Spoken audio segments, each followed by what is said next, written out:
When did your dad's happiness come at the cost of your own? I was getting ready for my boyfriend's and I's anniversary when he suddenly texted saying he needed time to work on himself. I sighed. He was the third boyfriend in the last year who had broken up with me on our 3-month anniversary. My roommate found me sitting on my bed hitting a vape. Let me guess, Jack just ended it? I nodded, showing her my phone. Blocked on Instagram, WhatsApp, everything. Maybe you're cursed, she joked, but I didn't laugh. And when I told my dad, he seemed weirdly relieved, just like he had with the others. When I started going out with Igor, my 4th boyfriend, I made sure to journal about every little thing we did together. I forced myself to have an avoidant attachment style and let him chase me. And on our 3-month, it happened again. I need to work on myself. Blocked everywhere. He transferred schools the next week. For BF number 5, I went extreme and changed my entire look. Dyed my brown hair blonde, bought a whole new wardrobe, even changed my makeup style thinking maybe I was clapped. We were halfway through our 3-month anniversary picnic when he looked down at his phone and his face went white. I need to work on myself. You aren't the one for me, he said, like it was recited.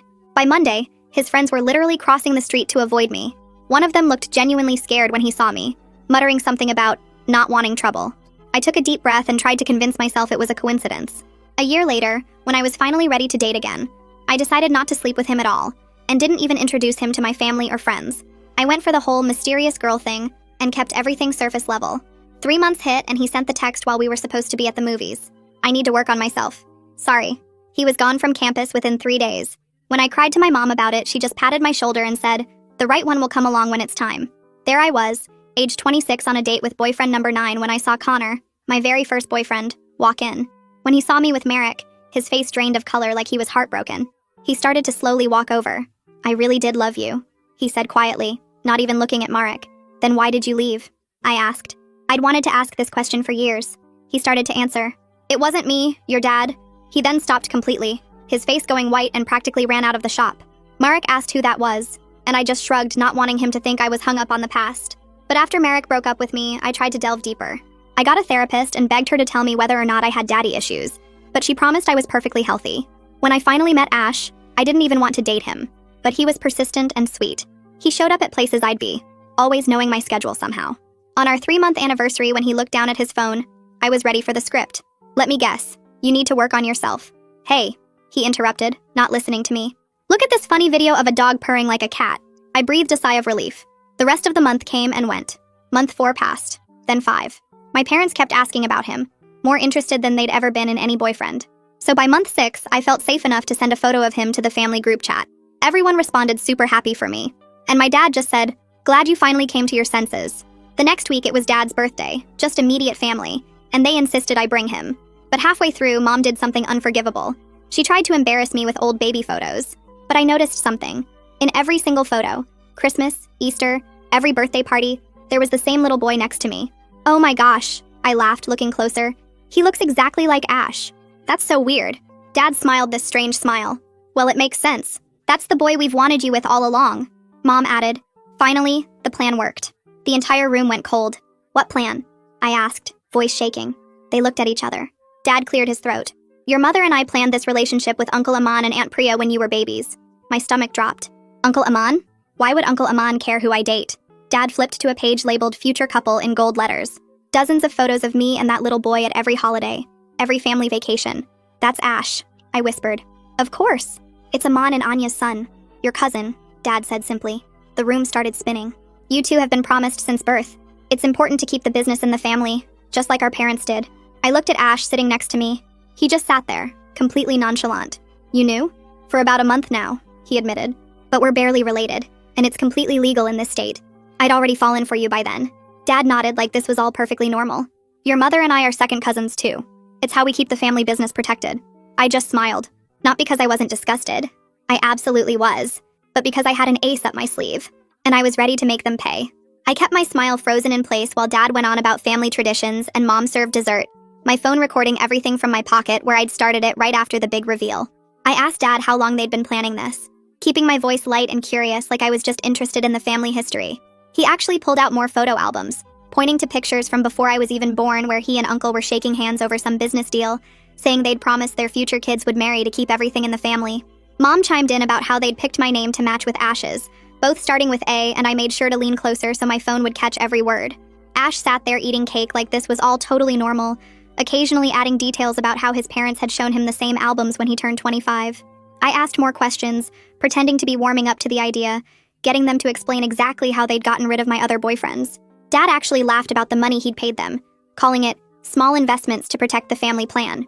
When dinner finally ended and Ash drove me home, I stayed quiet in the car, already planning my next moves. That night I couldn't sleep, so I opened my laptop and started building a timeline of every single boyfriend, pulling up old texts and emails I'd saved over the years. Jack's last message before blocking me was at 3:47 p.m. on our anniversary. Igor's was at 8:22 p.m., and when I checked my dad's call logs from those days, he'd called unknown numbers right before each breakup. I found patterns in my old Instagram posts, too, where Dad would comment asking about my boyfriends just days before they'd leave. The timeline grew into something that looked like those conspiracy boards you see in movies, with dates and connections everywhere, and I screenshot everything multiple times to different cloud accounts. I went through my email trash and found receipts for restaurants where I'd had dates, then cross-referenced them with my parents' credit card statements they'd left logged in on the family computer. 3 times Dad had been at the same restaurants, different tables but close enough to watch, and the charges showed up within minutes of mine. By 4 in the morning, I had enough evidence to show this wasn't coincidence, and I saved it all to multiple USB drives I hid around my apartment. The next morning, Connor's face kept flashing in my mind, how scared he'd looked when he tried to tell me about Dad, so I searched his name online and found him working at a marketing firm downtown. His LinkedIn showed he'd been promoted twice since our breakup, and his profile picture had him smiling, but his eyes looked tired. I wrote and rewrote a message 10 times before sending a simple request to meet for coffee, saying I'd learned some things about why we broke up and wanted to talk. He read it within minutes but didn't respond for 3 hours, then finally sent back just an address and time for tomorrow. I spent the rest of the morning going through my old journals, finding notes I'd written about each relationship that suddenly made more sense. Dad had asked weirdly specific questions before each breakup, things like what restaurants we were going to or what movies we were seeing, and Mom always had that same relieved expression when things ended, which I'd drawn little sketches of without realizing the pattern. There were pages where I'd written about feeling watched on dates, dismissing it as paranoia, but now I knew it was real. My journal from Igor's time had a whole entry about Dad randomly showing up at our study spot at the library, claiming he was there for business research. The journal from boyfriend number 5 mentioned Mom, accidentally, running into us at the mall 3 times in 1 week. Every red flag I'd ignored was right there in my own handwriting, and I photographed every single page. I opened Ash's Facebook and Instagram, scrolling back years through his activity, and my stomach turned when I saw he'd been liking my posts since I was in college. Comments on photos from 5 years ago, always friendly but persistent, reactions to every major life update I'd posted. He'd even commented on my graduation photos saying, "Can't wait to celebrate with you properly someday," which seemed creepy now that I knew he'd been waiting for his turn. His own posts barely mentioned other girls, just a few group photos, but he'd shared every single family business update that involved both our families. I called my therapist's emergency line and got an appointment for that afternoon, bringing a folder thick with all my documentation. She read through everything while I sat there shaking, her face getting more serious with each page.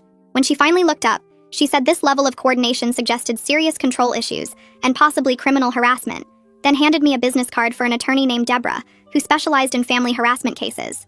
She made me promise to be careful and document everything going forward, saying this was beyond normal family pressure. After leaving therapy, I sat in my car and set up automatic cloud backups for my phone recordings, making sure everything would save to 3 different accounts.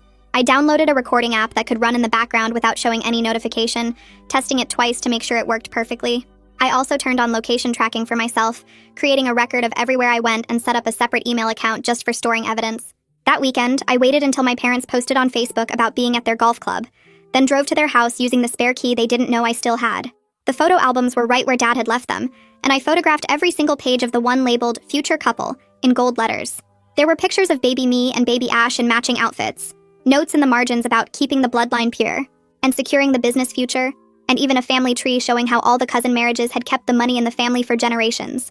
One page had a timeline of when we were supposed to meet, marry, and have kids, with specific years marked for each milestone. I found more albums showing every family vacation where they'd made sure Ash and I were together, posed like a little couple even as toddlers. Monday morning came and I tested my theory about Ash tracking me by casually mentioning over breakfast that I was thinking about a job offer in another city. His coffee mug stopped halfway to his mouth and he immediately said my dad wouldn't approve, then tried to cover by saying he meant we wouldn't want to leave our families. I pushed a little more, saying it was a great opportunity, and watched him pull out his phone to text someone while pretending to check the weather. 10 minutes later, Dad called asking about my job plans, proving they were definitely coordinating. I told Ash I was going to the gym after work, but drove to the library instead, parking where I could see the entrance from inside. My phone stayed silent for exactly 20 minutes. Then Ash texted asking why I wasn't at the gym, adding that he'd thought about surprising me with a protein shake. There was no way he could know I wasn't there unless someone was tracking my location, so I screenshot his message with the timestamp and my actual location tag from the library. 20 minutes later, I heard the library door open and saw Ash walking in, looking around like he was lost, and when he spotted me, his whole face lit up with fake surprise. He walked over carrying nothing, no books, no bag, just his phone in his hand, and said he was just returning a book he'd forgotten at home. I smiled and took a picture of us together, making sure the timestamp showed 3:47 p.m., then watched him pretend to look for books in the philosophy section where he'd never been in his life. He kept glancing at me every few seconds, checking if I was still there, so I packed up slowly and told him I was heading home. The second I got to my car, I texted Connor from my old number asking if we could meet somewhere public, and he replied within minutes suggesting the downtown coffee shop on Main Street. 3 days later, I got there 40 minutes early and picked a corner table where I could see everything, setting up my phone against the sugar dispenser to record the whole entrance area. Connor walked in looking like he hadn't slept in days, dark circles under his eyes, shoulders hunched like he was carrying something heavy, and when he sat down, his hands were shaking. He looked around the coffee shop twice before leaning forward and telling me Dad had shown up at his office the day after we broke up, just standing there in the lobby when Connor got to work. Dad had smiled that same cold smile and said Connor's company did business with his firm, mentioned how contracts could be reviewed, partnerships reconsidered, all while never actually threatening anything directly. Connor pulled out his phone and showed me screenshots of text from a blocked number that came right after, messages about his parents' mortgage application at a bank Dad had connections with, how these things needed careful consideration, how young people sometimes made choices that affected their whole families. The messages were vague enough to avoid being illegal, but clear enough to be terrifying, and Connor said he'd transferred schools within a week because he couldn't risk his family's home. My therapist's office felt colder when I showed her everything the next week, and she stopped taking notes halfway through to really look at me. She said this went beyond normal family pressure into something that could be criminal, that stalking and harassment laws existed for exactly these situations, and she pulled out her phone right there to call someone. Deborah Roberts could see me that afternoon if I could get there by 3, and my therapist said Deborah specialized in cases where families used money and power to control their children. The law office was in a plain building downtown, nothing fancy, and Deborah turned out to be this small woman with gray hair who looked like she could be someone's grandma until she started talking. She spread out my evidence on her conference table and started explaining stalking laws, how repeated unwanted contact becomes harassment, how conspiracy charges work when multiple people coordinate to interfere with someone's life. She showed me examples of restraining orders she'd gotten for other clients, warned me about defamation risks if we went public without solid proof, explained how rich families often used lawsuits to silence victims even when they were guilty. She said we needed more evidence, specifically proof of the tracking, documentation of the coordination between family members and witnesses willing to testify. That night, I called Bridger from college, remembering how he'd helped everyone fix their laptops and recover lost data, and asked if he could check my devices for tracking software. He came over the next day with a whole bag of cables and scanners, started with my phone, found 3 different tracking apps hidden in system folders, then moved to my laptop where he found keyloggers that had been installed years ago. My car had a GPS tracker under the bumper that looked like it belonged there, professional-grade stuff that probably cost thousands, and Bridger documented everything with screenshots and photos. He was going through my Google account settings when he stopped and stared at the screen, then turned the laptop toward me to show that my calendar had been shared with an email address I didn't recognize. The email was linked to Dad's company domain, but hidden behind a generic name, and when Bridger checked the sharing history, it went back 6 years. Every appointment, every class schedule, every date I'd ever put in my calendar visible to whoever had that account. He showed me logs of when the calendar had been accessed, hundreds of times, always right before Ash would randomly show up places, and the pattern was so clear it made me sick. Mom was making dinner when I went to my parents' house that weekend, and I tried to casually mention that I'd been thinking about privacy lately, maybe getting a new phone number, being more careful with my information. She laughed and waved her spatula at me, said privacy was a modern invention that broke up families, that in her generation everyone knew everyone's business, and that's how they kept each other safe. She actually used those exact words, "It's for your own safety," like she was reading from a script. And when I pushed a little more, she got defensive and said this was how their family had always done things. The invitation to dinner at Uncle and Aunt's house came through Ash the next day, and I accepted immediately, making sure my phone was fully charged and testing the recording app twice before we left. The whole drive there, Ash kept talking about how excited his parents were, how they'd been waiting for this for so long, and I just nodded and smiled while my phone recorded everything from my pocket. Their house was bigger than I remembered, and they'd set the dining room table with the good china, candles everywhere like this was some special occasion. Uncle kept refilling my wine glass while talking about family obligations, bloodlines, how important it was to keep money and power concentrated, how I should be grateful to be was chosen for such an important role. Aunt nodded along, adding comments about the babies we'd have, how they'd already picked names, planned which schools they'd attend, and neither of them seemed to notice how insane they sounded. They had a whole timeline planned out, when we'd get married, when I'd stop working to focus on family, when we'd take over parts of the business, and they discussed my life like I was a character in a story they were writing. The campus advisor agreed to meet me at a Starbucks near the university, and she looked nervous the whole time, kept checking over her shoulder like someone might be watching. She couldn't say anything officially, legal liability and all that, but she suggested I look at the timing of certain administrative decisions and donations to the school. She mentioned that donor families sometimes had unusual influence over student transfers, that paperwork could be expedited when large sums were involved, and that my father's name appeared on several buildings for a reason. When I got home that night, I had emails from two of my ex-boyfriend's friends, both saying they'd heard I was asking questions and wanted to help, that they'd seen things that didn't make sense at the time but did now. The next morning, Connor's name popped up on my phone with a text that just said, "Check your email," and when I opened it, there were 3 screenshots attached. The first showed a Zelle payment for $8,000 from something called Meridian Holdings LLC, dated the day after our breakup with consultation fee in the memo line. The second screenshot was his student loan statement from that month showing he owed exactly $8,012. The third was just him saying, "I'm sorry," over and over. I forwarded everything to Bridger, who'd been helping me dig into Dad's business connections, and within 2 hours he texted back that he'd found something big. We met at a coffee shop downtown where he opened his laptop and showed me the state business registry website with Meridian Holdings LLC pulled up. The registered agent was listed as the same law firm Dad used for all his corporate deals, and when Bridger clicked through to the firm's website, there was Dad's smiling face on the partners page listed as their biggest client. He'd traced 5 more LLCs with similar generic names, all registered through the same firm, and all created within days of my various breakups. I took pictures of everything on my phone while Bridger made copies of the public records and saved them to multiple cloud accounts just in case. That weekend, I decided to test just how deep the surveillance went by texting Ash that I was meeting a coworker named Jaden for coffee on Sunday at the place near the park. I didn't actually have a coworker named Jaden, but I waited at the coffee shop anyway with my phone recording video from the table. Sure enough, 3 minutes after I'd sent the text to Ash, my parents walked in looking around like they were surprised to see me there. Mom waved and came over asking what I was doing there alone, and I said I was waiting for someone from work. Dad kept checking his phone and looking at the door while Mom made small talk about the weather and asked if I wanted to join them instead. I said no thanks and kept recording as they sat at a table with a perfect view of mine, Dad positioning himself to watch the entrance. They stayed for 45 minutes nursing the same drinks until I finally left, and I could see Dad texting someone as I walked out. Monday morning, I was at my desk when the receptionist called to say someone had a delivery for me, and I walked out to find Ash standing there with a huge bouquet of roses. He smiled and said, "Your dad mentioned you haven't been answering his calls and he's worried about you," which was weird since I hadn't told anyone I'd been ignoring Dad's calls for the past 3 days. I took the flowers and thanked him coldly, then went straight back to my desk and documented the whole thing in the file I was building.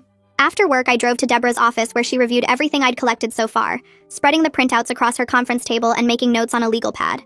She explained that we definitely had enough for a harassment restraining order, but warned that defamation lawsuits were expensive to defend even when you were telling the truth. She suggested we focus on building an airtight case with multiple witnesses and documented evidence before taking any legal action, because once we filed anything, it would escalate quickly. Connor agreed to meet with her the next day and sign a notarized statement about Dad's threats, though he insisted his name be kept confidential in any public proceedings, since he was genuinely scared of what Dad might do to his career. While I was sitting in Deborah's waiting room afterward, my phone buzzed with a Facebook message from someone I didn't recognize who turned out to be a friend of boyfriend number 5. He said he'd heard I was asking questions about what happened back then and wanted me to know the truth about why everyone suddenly avoided me. He sent screenshots of a group chat from right after the breakup, where someone was spreading rumors that I was unstable and dangerous, and warning people to stay away from me for their own safety. The messages got worse as I scrolled, claiming I'd threatened my ex and his family, that I had mental health issues, that I was obsessed and wouldn't leave him alone, none of which was true. The person spreading the rumors was using a fake account, but they knew details only someone close to my family would know. That night, I couldn't sleep, so I decided to pull my credit report to see if there were any other surprises, and what I found made me feel sick. There were 3 credit cards opened when I was 16, 2 store cards from when I was 18, and a line of credit from when I was 21, all showing my parents as authorized users with full access. The addresses on file included properties I'd never lived at, and the spending patterns showed thousands in charges I'd never made. The pattern went back over a decade with my parents maintaining complete financial control through accounts I didn't even know existed. 2 days later, Mom showed up at my apartment unannounced with containers of homemade food and a gift bag that she insisted I open right away. Inside was a silver bracelet I recognized from childhood photos, one she said had been in the family for generations, and that I should wear for tradition. She clasped it on my wrist before I could protest, going on about how important family traditions were and how proud she was that I was finally understanding my place in the family. The bracelet felt heavy and wrong, but I smiled and thanked her while mentally adding this visit to my documentation. I met Ursula the journalist at a diner across town where she listened to my story and reviewed the evidence I'd brought, taking notes and asking follow-up questions about dates and names. She explained that she was definitely interested, but would need more sources willing to go on record, and suggested I reach out to more of my exes to see if any would corroborate the pattern of interference. The next morning, my phone buzzed with a text from Ash, and when I opened it, my blood ran cold because it was a photo of him standing outside the coffee shop on 3rd Street with the caption, "Where are you, babe?" Which was weird because I'd decided last minute not to go there after all and had never told him about those plans. I screenshot the message immediately and added it to my growing folder of evidence while my hands shook because this proved he was getting my location from someone else, probably my parents who still had access to my calendar. I called Deborah right away and she told me to come to her office that afternoon so we could start the paperwork for a restraining order, and when I got there, she had me go through every single piece of documentation I'd collected, while her assistant made copies of everything. The stack of evidence was getting thick with screenshots, recordings, witness statements from Connor, and now this latest proof that Ash was tracking me through methods I hadn't even given him access to. Deborah explained the process would take time, but with everything we had documented, she felt confident a judge would grant at least a temporary order. And she walked me through what to expect at the hearing while I signed form after form until my hand cramped. Back at my apartment, my roommate was waiting with her own notebook where she'd already started writing down every time Ash had shown up uninvited over the past few months, and she promised to testify if needed because she'd been getting bad vibes from him since day one. She showed me entries going back weeks with dates and times when Ash would just appear at our door claiming he was in the neighborhood or bringing food I hadn't asked for, always when I wasn't expecting him. That evening, Bridger came over with his laptop and asked to check all my devices for tracking software, and within 20 minutes he found something disturbing on my phone that made him frown and call me over to look at the screen. There was an old iPad still logged into my parents' Apple family account that was actively syncing with my iCloud, which meant they could see my calendar, contacts, photos, basically everything I did on my phone for who knows how long. Bridger helped me change all my passwords and secure my accounts, but made sure to document everything first, taking screenshots of the sync history that showed this had been going on for years without my knowledge. He pulled up the iPad's location, and it was at my parents' house, listed as Family iPad in their device list, and when he clicked on it, we could see it had been accessing my data as recently as that morning. On a hunch, I asked him to check what else was on that iPad, and that's when we found it. A shared calendar called Future Couple Planning, with color-coded entries going back to when I was in college. The calendar had reminders like, introduce Ash at Farmer's Market, and arrange Connor breakup week 12, and Igor transfer paperwork deadline, with notes about each of my relationships and when to interfere with them. My stomach turned as I scrolled through years of my dating life laid out like a business plan, with quarterly goals and success metrics tracking how close they were to getting me with Ash. I took photos of everything with Bridger's phone since mine was compromised, and then I did something I'd been avoiding. I called Dad directly to confront him about the calendar. His voice was calm at first as he tried to spin it as normal parental concern for my safety. But when I mentioned the words legal action, his tone went ice cold, and he reminded me that I was still on their insurance, their phone plan, and they'd co-signed my apartment lease. He said family takes care of family, and I shouldn't forget who had supported me all these years, then hung up before I could respond. The next day, Deborah called me with strict instructions to keep all communication with my family in writing from now on. No phone calls, no in-person meetings unless I was recording, nothing that could be twisted into me being the aggressor. She'd seen cases like this go sideways when the person with money and connections painted themselves as the victim, and she wanted to make sure we stayed ahead of any potential countermoves. Meanwhile, Ursula had been working her journalism contacts and texted me that she'd found a former university administrator who was willing to talk off the record about donor families influencing student transfers and expulsions. We met at a park where the administrator, who asked not to be named, confirmed that wealthy families had definitely pressured the school to remove problematic students before, especially when those students were dating someone the family didn't approve of. The administrator couldn't give specific names but said the pattern was clear if you knew where to look in the transfer records and donation timings. 2 days later, Ash started texting constantly about needing to meet face-to-face to work things out and clear up misunderstandings, and after discussing it with Deborah, I agreed, but only if I could bring someone and record everything. I asked my roommate to come but stay at a nearby table, and I set up my phone to record before Ash arrived at the coffee shop we'd chosen as neutral ground. He sat down across from me with this sad expression like he was the victim here and started talking about how this whole situation had gotten out of hand and we could work through it together if I just stopped involving outsiders. I kept my voice steady and asked him directly how he knew where to accidentally run into me all those times, and watched his face change as he realized I knew everything. He admitted that yes, Dad had told him where I'd be and when, giving him my schedule and suggesting the best times to show up, but he insisted it was just to help things along because he really did love me. He actually said the words, "I fell for you despite the arrangement," like that made the stalking and manipulation okay, like violating my privacy for months was romantic instead of criminal. His inability to see why this was wrong, the way he kept saying we were meant to be together, and the family just helped fade along, made me realize how deep this sickness ran in both our families and how lucky I was to be getting out now. My phone started buzzing the second I got home from that coffee shop meeting with Ash, Mom's picture lighting up the screen over and over until I finally answered on the 5th call. She was crying so hard I could barely understand her at first, just catching bits about how going public would destroy everything the family built, how their reputation would be ruined, how the business partners would pull out and leave us with nothing. I sat on my couch listening to her sob about legacy and tradition and family honor, while I recorded the whole thing on my laptop, watching the sound waves spike with each desperate plea for me to handle this privately, to think about the family name, to remember all they'd done for me. The tears sounded real enough, but when she said we could work something out just between us, I knew it was still about protecting their reputation, not about what they'd done to me. After 20 minutes of her crying and begging, I told her I needed time to think and hung up, then immediately forwarded the recording to Deborah, who texted back that this was perfect evidence of them acknowledging wrongdoing. Connor messaged me an hour later with another screenshot that made my hands shake. A Zelle payment from that same LLC with a memo line that actually said, "Appreciation for discretion," dated the week after our breakup. The amount was $10,000, way more than I'd expected, and when I zoomed in on the screenshot, I could see the payment came from an account ending in the same numbers as the one on Dad's business checks I'd seen growing up. I sent it straight to Deborah, who called me immediately saying this was the smoking gun we needed. Actual written proof that Dad was paying people to stay quiet about breaking up with me. Meanwhile, Bridger had been digging through public records all morning and texted me that he'd found the registered agent for the LLC. And sure enough, it was the exact same law firm that handles all of Dad's corporate stuff, the one with their name on a big building downtown. He sent me screenshots of the state filing documents showing the connection was right there in black and white for anyone who knew where to look. Completely undeniable proof that Dad controlled the company making these payments.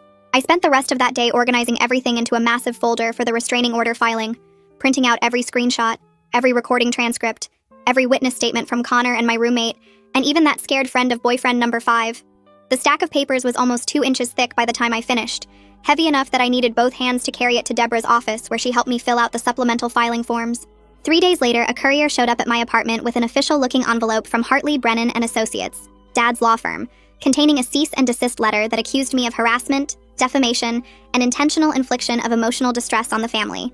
The letter threatened legal action if I continued to spread what they called false and malicious allegations, and demanded I retract any statements I'd made to third parties about the family's private matters. Deborah laughed when I forwarded it to her, saying it was a classic intimidation tactic that actually showed they were worried, because if they really thought they could win, they'd have just filed the lawsuit instead of threatening it. She spent 2 days crafting a response that refused all their demands and laid out potential criminal charges for stalking, harassment, conspiracy to commit fraud, and violation of privacy rights, making sure to mention the state's anti-SLAPP protections that would make them pay my legal fees if they tried to use a lawsuit to shut me up. The response was beautiful in its controlled aggression, professionally telling them to back off while making it clear we had enough evidence to bury them if they pushed this. 4 days after Deborah sent that letter, I tried to buy groceries and my debit card got declined, which made no sense since I'd just gotten paid from my freelance work. When I checked my banking app, I discovered my parents had frozen the joint account they'd had access to since I was 18, the one where my paychecks had been going for years because I'd never bothered to change it. There was $8,000 in there that I couldn't touch, and when I called the bank, they said both account holders had to agree to unfreeze it, which meant I was completely screwed for rent that was due in 5 days. My roommate found me sitting on the kitchen floor, stress-eating cereal straight from the box, and immediately offered to cover my half while I figured things out, not even hesitating when I explained what was happening. I picked up 3 new freelance projects that week, working until my eyes burned just to make enough to pay her back and cover next month, the financial pressure making everything else even harder to deal with. Ursula had been working her contacts at the university and called me excited, because she'd found a second administrator who was willing to go on record about donor families influencing student transfers, someone who'd actually processed the paperwork when 2 of my ex-boyfriends suddenly left school. This person had dates, donation amounts, and even emails discussing how to handle the transfers diplomatically, enough verification that even the best lawyers couldn't claim the story was made up. While all this was happening, Ash kept texting me these long, rambling messages mixing apologies with justifications, saying he was just following family tradition, that arranged marriages weren't that weird in lots of cultures, that he really did love me despite how it started. Each text was more desperate than the last, talking about destiny and fate and how we were meant to be together, how the family just helped speed up what would have happened naturally anyway. I didn't respond to any of them but screenshot every single message and forwarded them to Deborah for the legal file, making sure to save multiple backups in case my phone mysteriously stopped working like I was starting to worry it might. Deborah called me the next morning to start prepping for the restraining order hearing, and I spent the whole day at her office going through every piece of evidence we'd collected. She had me practice answering questions while she played the opposing lawyer, drilling me on dates and times and making sure I could explain everything without getting emotional or flustered. We organized all the screenshots into labeled folders and printed 3 copies of everything. 1 for us, 1 for the judge, and 1 for Ash's legal team. She taught me how to sit, where to look, how to speak clearly into the microphone, and most importantly, how to stay calm when they tried to make me look crazy or vindictive. By the time we finished, it was past midnight and my brain was fried, but I felt ready to face whatever they threw at me. The hearing was scheduled for Thursday morning, and I barely slept the night before, running through everything in my head and double-checking that all my evidence was in order. I got to the courthouse an hour early and sat in my car practicing my breathing exercises while watching other people walk in for their own battles. When I finally went inside, Ash was already there with 2 lawyers in expensive suits, sitting on the opposite side of the courtroom and avoiding eye contact completely. The judge was an older woman who looked tired but sharp, scanning through paperwork while we all got settled into our places. Deborah squeezed my shoulder before we started, and I took the stand, my hands shaking slightly as I placed them on the Bible to swear in. I testified for almost an hour, walking through the synchronized calendars, the tracking software Bridger found, the way Ash always knew where I was even when I lied about my location. Ash's lawyer kept interrupting to object, calling everything circumstantial and suggesting I was misinterpreting normal family concern as something sinister. He actually used the phrase close-knit family dynamics about 15 times, trying to make stalking sound like love. When he cross-examined me, he pulled up social media posts where I'd tagged my location, claiming Ash could have found me that way without any tracking. But Deborah had prepared me for this, and I calmly explained the times I'd deliberately not posted anything, and Ash still showed up, like when I'd decided last minute to study at a coffee shop I'd never been to before. The judge started asking her own questions, particularly interested in the shared calendar titled Future Couple Planning, with reminders about interfering in my relationships. Connor's notarized statement was entered into evidence, and the judge read it carefully, her eyebrows raising at the part about Dad paying him to disappear. She looked at the bank records showing the LLC payments to my exes and asked Ash's lawyers to explain how that was normal family behavior. They tried to argue the payments were unrelated business transactions, but couldn't provide any documentation about what services were supposedly rendered. After 3 hours of testimony and arguments, the judge called a recess to review everything and make her decision. Those 20 minutes felt like hours as I sat in the hallway with Deborah, too nervous to eat the granola bar she offered me.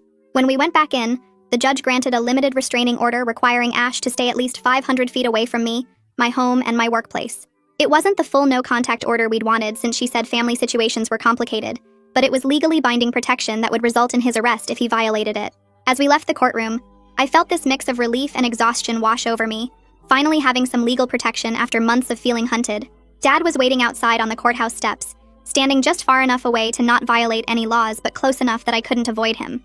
His face was controlled, but I could see the anger in his jaw, the way he clenched and unclenched his fists while maintaining that fake, pleasant expression.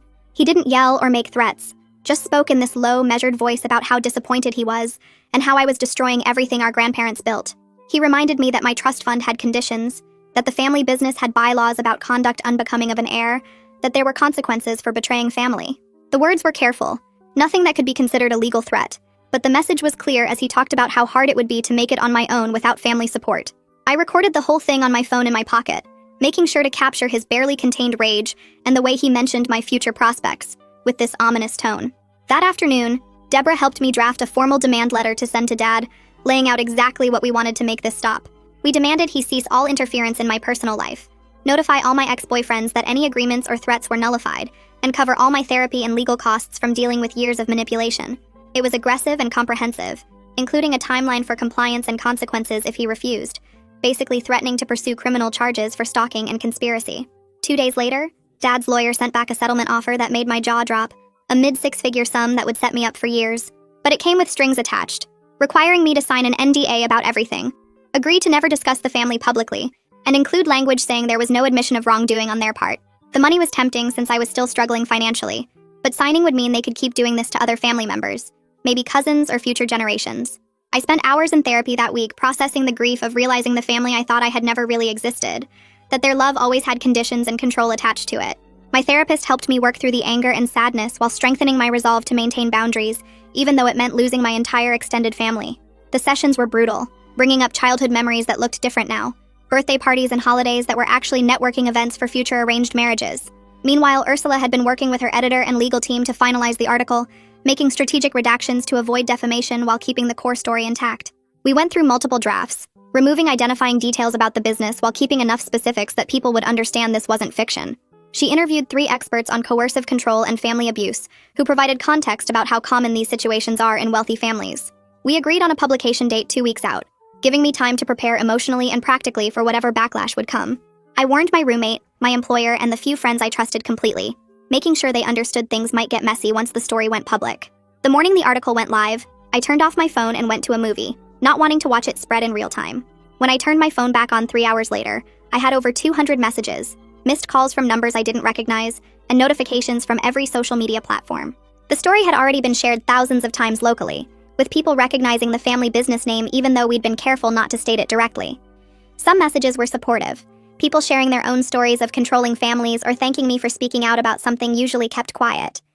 Others were angry, accusing me of being ungrateful, of airing dirty laundry, of trying to destroy a successful family business over petty grievances. Several relatives I hadn't heard from in years reached out with their own stories. Cousins who'd been pushed into marriages or career paths, aunts who'd been cut off for refusing to comply. Uncle called me a traitor in a voicemail, but his wife, my aunt, secretly texted me that she was proud of me for breaking the cycle. Dad's business partners started calling his office with questions, uncomfortable about being associated with someone who would manipulate his own daughter this way. The local business journal picked up the story, framing it as a question about ethics in family enterprises, and suddenly Dad was having to do damage control with investors and clients. 2 weeks passed before I heard anything from Ash or his parents, and when the letter came, it was exactly what Deborah predicted it would be. The envelope had their lawyer's return address, and inside was this super formal apology that basically said nothing while using a lot of big legal words. They were sorry for any misunderstandings, and hoped we could all move forward positively, but never actually admitted to doing anything wrong. Ash stayed completely away from my apartment and work, which was good because I was still jumpy every time I saw someone who looked like him from behind. His parents sent flowers to my office with a card that just said, "Thinking of you," which went straight into the trash. Meanwhile, Dad's company put out this weird press release that talked about respecting family privacy during personal matters, without actually saying what those matters were. The local business journal ran a follow-up story anyway, and suddenly 3 of Dad's biggest clients announced they were exploring other options for their contracts next year. One of them even called me directly to say they supported me and couldn't work with someone who treated family that way. I spent the next month applying for jobs everywhere that had zero connection to my family's business network. The interviews were hard because everyone wanted to know why I was leaving my current position, and I had to be careful about what I said. Finally, this small marketing company downtown offered me a position that paid about $15,000 less than my old job, but the owner had no idea who my family was, and that made it worth every penny I'd be losing. My first day there felt like stepping into a whole new world where nobody knew my last name or my family drama. Connor reached out through Facebook Messenger with this short message saying he was sorry for not fighting harder back then, and that he understood if I never wanted to talk to him again. I wrote back that I accepted his apology and wished him well in his life, knowing we both needed to close that chapter completely. He liked the message but didn't respond, and I knew that was the end of it. Mom asked to meet for coffee one last time at this little place near the courthouse where we used to go when I was in high school. She looked older than I remembered, like the stress of everything had aged her 5 years in just a few months. She talked for 20 minutes about how scared she'd been of losing the family business, and how her parents had done the same thing to her, and she thought it was just how things worked. She couldn't actually say the words, "I'm sorry," though, just kept saying she wished things had been different. We hugged goodbye, knowing we'd probably never have coffee together again. I found a tiny studio apartment on the other side of town that was barely 500 square feet, but it was mine, paid for with my new job's salary and nothing from my family. The day I moved in, I found that childhood bracelet Mom had given me and put it in the back of a drawer I rarely opened, not ready to throw it away, but not wanting to see it either. My last therapy session was mostly just me talking about everything that had happened while my therapist listened and took notes. She asked what I thought my ace up my sleeve had really been, and I realized it wasn't about revenge or destroying them, but about documenting everything so thoroughly that I could protect myself and maybe help other people in similar situations. The truth was my best weapon, because it was the one thing they couldn't argue with or buy their way out of. That night, I posted a simple update on my private Instagram for the friends who'd been supporting me through everything. I wrote that I was safe, completely free from my family's manipulation, and taking a long break from dating to figure out who I actually was without their interference in my life. Hitting post on those words felt like the first real breath I'd taken in years, like I was finally allowed to just exist as myself without anyone pulling strings behind the scenes. That's where we'll leave it for today. Thanks for hanging out with me. I really do love sharing these moments. Hope you carry a little of this good energy with you. If you want more, hit that subscribe button and come back soon.